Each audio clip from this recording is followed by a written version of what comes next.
తల్లికే జన్మనిచ్చిన తనయుడు, తల్లికే దాస్య శృంఖలాలను తెంచిన తనయుడు, ఉద్యమంలోంచి ఉద్భవించిన ఆ తెలంగాణ తల్లికి ప్రణమిల్లిన తనయుడు మన నాయకుడు కేసీఆర్. అందుకే గర్వంగా చెప్పుకుందాం, కేసీఆర్ అనే మూడు అక్షరాలు, కేసీఆర్ అనే మూడు అక్షరాలు లేకుంటే ఇవాళ తెలంగాణ లేదు అన్న మాట అక్షర సత్యం. ఎవడు అవునన్నా కాదన్నా ఇది వాస్తవం. ఇంకొక మాట కూడా నేను అంటా ఉన్నా, బాధ అనిపిస్తుంది. ఇప్పుడే అన్న వాళ్ళు చెప్పిండ్రు, ప్రకాష్ అన్న చెప్పిండు, సీనన్న చెప్పిండు, మన సంస్కారం మనము సోనియా గాంధీని రేవంత్ రెడ్డి లెక్క బలిదేవత అనలే. రేవంత్ రెడ్డి అన్నాడు బలిదేవత అని, మీరు నేను కాదు. 1000 మందిని బలి తీసుకున్న బలిదేవతవు నువ్వు, మా పిల్లలను చంపిన బలిదేవతవు నువ్వు అని మీ ముఖ్యమంత్రి, ఇవాళ మీ ముఖ్యమంత్రిగా ఉన్న నాయకుడు ఆ రోజు సోనియా గాంధీని తిట్టిండు. కానీ మా సంస్కారం, మా నాయకుడి సంస్కారం, మీ కాంగ్రెస్ పార్టీని 2014లో చిత్తుగా ఓడించిన అసెంబ్లీకి వచ్చినాక సోనియా గాంధీకి కూడా ధన్యవాదాలు చెప్పిన సంస్కారవంతమైన నాయకుడు మా నాయకుడు కేసీఆర్. అది మా సంస్కారం. ఇది మీ దిక్కుమాలిన భావదారిద్ర్యం. ఇవాళ ఒక ఆయన అంటున్నాడు, ప్రదేశ్ కాంగ్రెస్ కమిటీ అధ్యక్షుడు, ఉద్యమంలో ఎక్కడున్నాడో ఎవరికి తెలియదు ఆయన, మహేష్ కుమార్ గౌడ్. ఆయన కూడా మాట్లాడుతుండు, కేసీఆర్ది దొంగ దీక్షనట. నేను అంటున్నా, దొంగ దీక్షనా కేసీఆర్ది? 11 రోజులు చేసింది దొంగ దీక్షనా? మరి ఆ రోజు ఇక్కడ రాష్ట్రంలో కాంగ్రెస్ ప్రభుత్వమే, కేంద్రంలో కాంగ్రెస్ ప్రభుత్వమే. ఆఖరికి డిసెంబర్ 9 నాడు కేంద్రం ప్రకటన చేసిన నాడు కూడా కాంగ్రెస్ ప్రభుత్వమే కదా. ఏమున్నదా ప్రకటనలా? ఏమన్నాడు చిదంబరం గారు? తెలంగాణ ప్రక్రియ ప్రారంభిస్తున్నాం, కేసీఆర్కు విజ్ఞప్తి చేస్తున్నాం, మీ ప్రాణం ముఖ్యం, దయచేసి దీక్ష విరమించండి అని మీ నాయకుడు, మీ కేంద్ర హోంమంత్రే కదా చెప్పింది. అప్పుడు ఎక్కడ పోయినాయి మీ తెలివితేటలు? రాష్ట్రంలో కాంగ్రెసే, కేంద్రంలో కాంగ్రెసే. మరి దీక్ష దొంగ దీక్ష అయితే ఎందుకు విజ్ఞప్తి చేసిండ్రు కేసీఆర్ గారు దీక్ష విరమించాలని? ఇవాళ మాట్లాడడానికి సిగ్గుందా అని నేను అడుగుతా ఉన్నా. దీక్షను దొంగ దీక్ష అని అవమానం చేయడానికి మీకేమైనా ఇంగితం ఉందా, సంస్కారం ఉందా? నీ పార్టీకి కానీ నీకు కానీ తిట్టాలంటే ఇప్పుడే మా సీనన్న చెప్పిండు, మేము నోరు తెరిస్తే మీరు మరి చెవులు మూసుకోవాల్సి వస్తుంది, రక్తం కారుతుంది చెవులకి వెళ్ళి. కానీ మేము మీలాగా సంస్కారహీనులం కాదు. తప్పకుండా ప్రజల తరపునే ఉంటాం, కొట్లాడుతూనే ఉంటాం. మా నాయకుడిని మీరు అవమానించే ప్రయత్నం చేసినా, మా పార్టీని, మా ఉద్యమాన్ని మీరు అవమానించే ప్రయత్నం చేసినా మేము మాత్రం మిమ్మల్ని గౌరవిస్తాం, తప్పకుండా గౌరవంగానే సంబోధిస్తాం. ఒక మాట మాత్రం పక్కా, మీరు మమ్మల్ని అవమానిస్తే పడతాం, కానీ ఇవాళ మీరు చేస్తున్న పనులు ఒక్కసారి ఆలోచించండి. ఏ పోరాటం అయితే పరాయి పెత్తనానికి వ్యతిరేకంగా ఆధిపత్యాన్ని ధిక్కరించి మన ఆశలకు, మన కీర్తికి, మన ఘనతకు, మన చరితకు, మన సంస్కృతికి, మన భాషకు, మన యాసకు అన్నిటికీ ప్రతీకగా తెలంగాణ తల్లి రూపాన్ని ఆవిష్కరించుకున్నామో, ఇవాళ ఆ తల్లిని కూడా అవమానం చేసే ప్రయత్నం నీ దిక్కుమాలిన కాంగ్రెస్ పార్టీ చేస్తూ ఉన్నది. ఇప్పుడు మళ్ళీ ఆ తల్లికి కూడా అవమానాలు ఎదురవుతూ ఉన్నాయి. తెలంగాణ తల్లి చేతిలో బతుకమ్మను మాయం చేసిండ్రు ఈ మాయల పకీర్లు. మన అమ్మను తీసేసి కాంగ్రెస్ బొమ్మను పెట్టిండ్రు ఇవాళ సెక్రటేరియట్ల. తెలంగాణ తల్లిని తీసి కాంగ్రెస్ తల్లిని ఇవాళ సెక్రటేరియట్లో పెట్టిండు. తెలంగాణ తల్లి వద్దు అని ఎదురుగా సెక్రటేరియట్ ముంగట రాహుల్ గాంధీ తండ్రి విగ్రహం పెట్టిండు. ఈ దీక్షా దివస్ సాక్షిగా ఒక ప్రతిజ్ఞ మనందరం చేయాలి. ఇవాళ దీక్షా దివస్ సాక్షిగా కేసీఆర్ పోరాట స్ఫూర్తిగానే చెప్తున్నా, తిరిగి అదే జాగల తెలంగాణ తల్లిని పెట్టే బాధ్యత మనందరిది. బరాబర్ పెడతాం. మళ్ళీ తిరిగి ఆ తెలంగాణ తల్లి చేతుల్లో బతుకమ్మ పెట్టే బాధ్యత కూడా మనందరిది. తప్పకుండా గుర్తుపెట్టుకోవాల్సిన సందర్భం. మళ్ళీ ఈ దీక్షా దివస్ స్ఫూర్తిగా తెలంగాణ సోయిని సానబెట్టుకోవాల్సిన రోజు గుర్తు చేసుకుందాం. దీక్షా దివస్ మన ఆత్మగౌరవాన్ని రగిలించుకోవాల్సిన రోజు, మన అస్తిత్వాన్ని కాపాడుకోవాలని ప్రతినబూలాల్సిన రోజు. ఇది ఒక సందర్భం కాదు, ఒక సంఘటన కాదు. 60 ఏండ్ల చరిత్రకు, 60 ఏండ్ల పోరాటానికి తిరిగి పునరంకితమయ్యే రోజు ఈ దీక్షా దివస్. ఏటేటా ప్రతి సంవత్సరం దసరా చేసుకుంటాం. ఎందుకు? రాముడు రావణుడి మీద గెలిచిన రోజు యాద్ చేసుకునే తందుకు. జమ్మి చెట్టు మీద ఆయుధాలను దించి కౌరవ సంహారం కోసం పాండవులు పూజ చేసిన రోజు జమ్మి పెట్టుకుంటాం అందరం.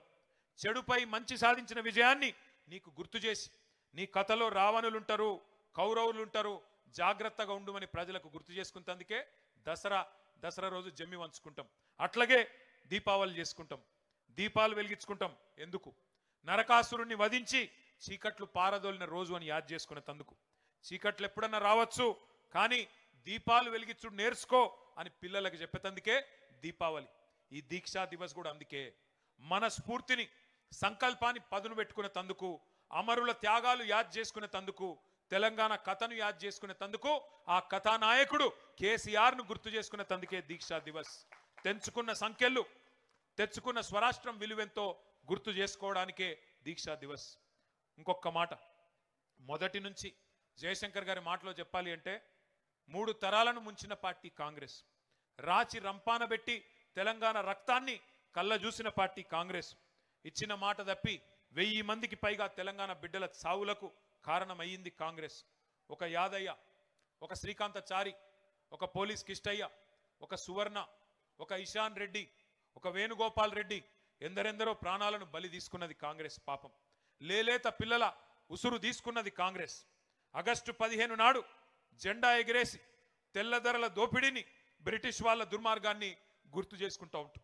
అట్లాగే దీక్షా దివస్ నవంబర్ 29 నాడు, డిసెంబర్ 9 విజయ దివస్, దీక్ష ఫలవంతమై విజయాన్ని సాధించిన విజయ దివస్ నాడు, జూన్ 2 తెలంగాణ ఆవిర్భావ దినోత్సవం నాడు ఎట్లా ఈ కాంగ్రెస్ ముష్కరులు 60 ఏళ్ళు మనను చావగొట్టినరో, 60 ఏళ్ళు మన పిల్లలను చంపినరో తప్పకుండా గుర్తు చేసుకోవాలి. ఎట్లా కాల్చుక తిన్నారో, ఎట్లా కాల్చి చంపినరో కూడా గుర్తు చేసుకోవాలి. లేకపోతే చరిత్రను వక్రీకరిస్తారు. ఇలా పిసిసి అధ్యక్షుడు మాట్లాడుతున్నట్టు అడ్డమైన మాటలు మాట్లాడతారు. విలన్లు హీరోలమని చెప్పుకుంటారు, హీరోలను విలన్లు చేస్తారు. ఇది ఎందుకు చెప్తున్నా అంటే, ఒక ఆఫ్రికన్ సామెత ఉన్నది, ఒక సింహం తన కథ తాను చెప్పుకోకపోతే, ఒక సింహం తన కథ తాను చెప్పుకోకపోతే వేటగాడు చెప్పే పిట్ట కథలే నిజమని ప్రజలు అనుకుంటారు అని చెప్తారు. అందుకే తన సింహం తన కథ తాను చెప్పుకోవాలంటే మరి మన నాయకుడు కేసీఆర్ గురించి, త్యాగాలు చేసిన పిల్లల గురించి మనమే చెప్పుకోవాలి. ఇవాళ కాళేశ్వరం మీద జరుగుతున్న దాడి మీకు అర్థం కావాలి అంటే కన్నీళ్లు తప్ప నీళ్లు లేని నిన్నటి నీటి గోస కూడా మన పిల్లలకు తెలవాలి.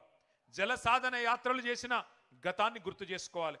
తలాపున పారుతుంది గోదారి, మన చేను మన చెలుక ఎడారి అని ఏడ్చి ఆ రోజు మన కవులు రాసిన పాటలు గుర్తు తెచ్చుకోవాలి. 2 నదుల మధ్యన ఉన్న సారవంతమైన తెలంగాణ ఎట్లా మన నేల నెర్రెలు వారింది, ఎట్లా గుక్కెడు నీళ్లు లేక గుక్కిబట్టి ఏడ్చింది, ఇవన్నీ కూడా యాద్ చేసుకోవాలి. తెలంగాణకు గోదావరి జలాలు కావాలని దశాబ్దాల పాటు జరిగిన ఆందోళనలు, యాత్రలు, తెలంగాణ గోదావరి నేల మీద జరిగిన ఆ రోజు పారిన నెత్తుర్ని అన్నిటిని కూడా గుర్తు చేసుకోవాలి. అందుకే తెలంగాణ రాగానే మన నాయకుడు కేసీఆర్ గారు గోదావరి నీళ్లను మన పొలాలకు మలపడానికి కని విని ఎరగని మహత్తర బృహత్తర కాళేశ్వరం ప్రాజెక్టు కట్టుకున్న విషయాన్ని గుర్తు చేసుకోవాలి. కాళేశ్వరం తెలంగాణకు వరం, తెలంగాణకు జీవనాడి. అది కాంగ్రెస్కు శాపం కావచ్చు కానీ తెలంగాణకు మాత్రం వరం. ఇలా కాళేశ్వరం మీద కుట్ర జరిగింది, నిరంతరం ఇంకా దుష్ప్రచారం జరుగుతూనే ఉన్నది. మేడిగడ్డ బరాజుకు బాంబులు పెట్టే పేల్చేసే దుర్మార్గం జరిగింది.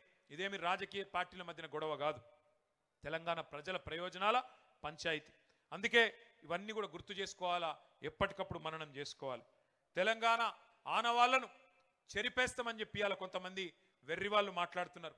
వాళ్ళకు కాకతీయ కళాతోరణం వద్దట, మన చార్మినార్ వద్దట, తెలంగాణ తల్లి చేతిలో బతుకమ్మ వద్దట, తెలంగాణ ఘనతకు, రాజసానికి, వీరత్వానికి ప్రతీకగా ఉన్న ఏ స్ఫూర్తిదాయకమైన చిహ్నం కూడా వద్దట. మన అస్తిత్వాన్ని, మన ఉనికిని మాయం చేస్తామని అవాకులు చెవాకులు పేలేదాకా మాట్లాడుతుంటే సైద్దామా ఆలోచించండి. కేసీఆర్ గారు ఆనవాళ్ళను చెరిపేస్తామంటే ఊకుందామా ఆలోచించండి. ఇప్పుడే సీనన్న చెప్పిండు, 125 అడుగులు ఎత్తున్న బాబాసాహెబ్ విగ్రహం, ఇవాళ ఒక శ్వేత సౌధాన్ని తలపించే తెలంగాణ సచివాలయం, అట్లాగే ఈ పక్కనే ఉన్న మీ కళ్ళ ముంగటనే కనబడుతున్న కమాండ్ కంట్రోల్ సెంటర్, ఇవన్నీ చరిత్ర చెక్కిలి మీద కేసీఆర్ చెక్కిన సత్యాలు అనే మాట నేను గుర్తు చేస్తా ఉన్నా. మనం గుర్తుపెట్టుకోవాలి, ఒక్క విషయం మాత్రం గుర్తుపెట్టుకోవాలి, తెలంగాణకు మొదటి నుంచి, ఈరోజు కాదు, శాపం ఎవరు అంటే చేతగాని చేవలేని రాజకీయ నాయకత్వమే మనకు శాపం. ఇక్కడ జనం వీరులు, ఇక్కడ జనం వీరులు మొదటి నుంచి, కానీ నాయకులు బానిసలు. ఇక్కడ ఇదే గడ్డ మీద ఒక దొడ్డి కొమరయ్య పుట్టిండు, ఇదే గడ్డ మీద ఒక షేక్ బందగి, ఇదే గడ్డ మీద ఒక చాకలి ఐలమ్మ, ఒక ఆరుట్ల కమలమ్మ పుట్టిన నేల మన తెలంగాణ. ఇదే గడ్డ మీద ఒక రుద్రమ్మ పుట్టింది. కానీ ఎప్పుడు మన జనం వీరులే, కానీ నాయకులే బానిసలుగా మారింది. అందుకే 60 ఏళ్ళు ఆగమైంది. ఇక్కడ నాయకులు నిజంగా చెప్పాలంటే నాయకులు కాదు, నాలాయకులు ఎక్కున్నారు. వాస్తవం చెప్పాలంటే కాంగ్రెస్ వాళ్ళనే ఎక్కున్నారు వాళ్ళు. అందుకే మన గడ్డ 60 ఏళ్ళు ఆగమాగమైంది. ఒక రాణి రుద్రమ, ఒక సమ్మక్క సారక్క, ఒక కొమరం భీం, ఒక సర్వాయి పాపన్న లాంటి వీరాది వీరులను కన్న నేల ఈ తెలంగాణ. కానీ ఇట్లాంటి నేల మీదనే సమర్థత లేని సన్నాసులు, ఆత్మగౌరవం లేని అసమర్థుల వల్లనే 60 ఏళ్ళు ఆగమైనం. ఇప్పుడు ఇవాళ కేసీఆర్ గారు మనకు గుర్తు చేస్తున్నది ఒకటే, సామంతులుగా ఉందామా ఢిల్లీకి, స్వతంత్రులుగా ఉందామా ఆలోచించుకోవాల్సిన సందర్భం ఇది. ఢిల్లీకి తోలు బొమ్మలు, గుజరాత్ కీలు బొమ్మలు మళ్ళొక్కసారి తెలంగాణ తెర మీద ఎగిరెగిరి పడుతున్నారు. నెలకు 3 సార్లు ఢిల్లీకి పోయి కప్పం కట్టొచ్చేటోళ్ళు కూడా ఇవాళ మళ్ళొక్కసారి పెద్ద పెద్ద పోటుగాళ్ళలాగా మాట్లాడుతూ ఉన్నారు. 8 మంది కాంగ్రెస్ ఎంపీలు, 8 మంది బీజేపీ ఎంపీలు. ఏం జరిగింది తెలంగాణకి 2 ఏళ్లలో ఆలోచించండి. ఇలా తెలంగాణ గొంతు లేదు పార్లమెంటులో, తెలంగాణ ఒక్క గలాన్ని వినిపించే వాళ్ళు కూడా పార్లమెంట్లో లేకుండా పోయే పరిస్థితి వచ్చింది. ఆఖరికి ఒక బీజేపీ నాయకుడు నిన్నగాక మొన్న అంటున్నాడు, ఇంకెందుకు తెలంగాణ గురించి మాట్లాడాలి, వచ్చింది కదా రాష్ట్రం, ఏం అవసరం ఉన్నది అని మాట్లాడుతున్నాడు ఒక బీజేపీ ఎమ్మెల్యే. స్వాధించుకున్న, కష్టపడి సాధించుకున్న స్వరాష్ట్రాన్ని మళ్ళీ బానిసత్వంలోకి పోనిద్దామా ఆలోచించండి.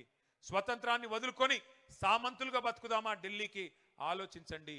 ఈ గులాబీ జెండా ఒక్కటే, ఈ గులాబీ జెండా ఒక్కటే, కేసీఆర్ గలం ఒక్కటే తెలంగాణను కంటికి రెప్పలాగా కాపాడుకునే తప్ప మరే బృందము, మరే నాయకుడు మనకు ఏనాటికి కూడా మనవాడు కాడు అనే మాట కూడా నేను గుర్తు చేస్తా ఉన్నా. చివరిగా నేను చెప్పేది ఒకటి, తెలంగాణ తల్లి కడుపున పుట్టిన పార్టీ మన పార్టీ, తెలంగాణను కడుపులో పెట్టుకొని కాపాడుకునే పార్టీ మన పార్టీ.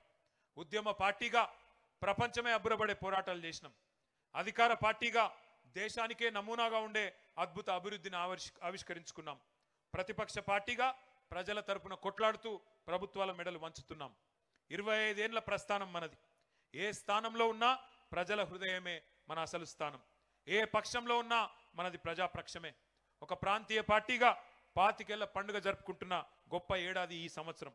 బీఆర్ఎస్ చరిత్ర అంటేనే తెలంగాణ కథ, తెలంగాణ ఆత్మకథ. సిల్వర్ జూబ్లీ జరుపుకుంటున్న స్వీయ రాజకీయ అస్తిత్వం మనది. 25 వసంతాల లాంగ్ మార్చ్ మనది. అర్ధశతాబ్దం మైలురాయి వైపు ప్రయాణం జరుగుతున్న పయనం మనది. మలుపులు ఎన్ని వచ్చినా అలుపు సొలుపు లేకుండా ప్రవహించే జీవనది బీఆర్ఎస్. ఆటుపోట్లు తట్టుకొని రాటుదేలిన మనం. ఎత్తుపల్లాలు ఎన్నో చూసినాం. పడ్డ ప్రతిసారి బలంగా మళ్ళీ తిరిగి లేచి నిలబడ్డాం. అట్లాగే బూడిద కుప్పలోంచి ఫినిక్స్ పక్షిలాగా మళ్ళీ తిరిగి లేస్తాం.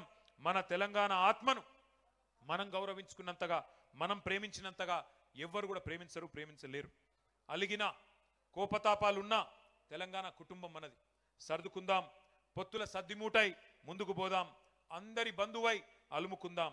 తెలంగాణ సోయి లేని పరాయి పార్టీలు ఎన్నటికైనా మనకు ప్రమాదమే. తెలంగాణ గలం బలం ఎన్నటికైనా మనమే. అస్తిత్వాన్ని కబలించాలని ఎవరైనా చూస్తే కలబడదాం. ఆత్మగౌరవాన్ని ఎవరైనా తొక్కాలని చూస్తే తిరగబడదాం. అభివృద్ధిని ఆగం చేయాలని చూస్తే అగ్గిపెడదాం. సస్యశ్యామల దృశ్యాలను మాయం చేయాలని చూస్తే సమరం చేద్దాం. తేరుకున్న తెలంగాణను, మేలుకున్న తెలంగాణను, కోలుకున్న తెలంగాణను మసిబూస్తాం, మన్నుబోస్తాం, మసిబూసి మారేడు కాయ చేస్తామంటే మరలబడదాం. ఖచ్చితంగా ఈ గులాముల ఎగురులాటంతా కూడా కొంతకాలమే, వచ్చే కాలమంతా గులాబీలదే అనే మాట నేను మీకు మళ్ళొక్కసారి తెలియజేస్తూ, కేసీఆర్ గారి దీక్షా దివస్ పూర్తిగా కేసీఆర్ గారి నాయకత్వ పటిమనే మనకు ముందు నడిపించే శక్తిగా ముందుకు పోదాం. తప్పకుండా బంగారు తెలంగాణను సాధించుకుందామని చెప్పి మళ్ళొక్కసారి మీకు విజ్ఞప్తి చేస్తూ, జై తెలంగాణ. కేసీఆర్ గారి నాయకత్వం గట్టిగా అన్ని పిడికిలు లేవాలి. కేసీఆర్ గారి నాయకత్వం. జై తెలంగాణ.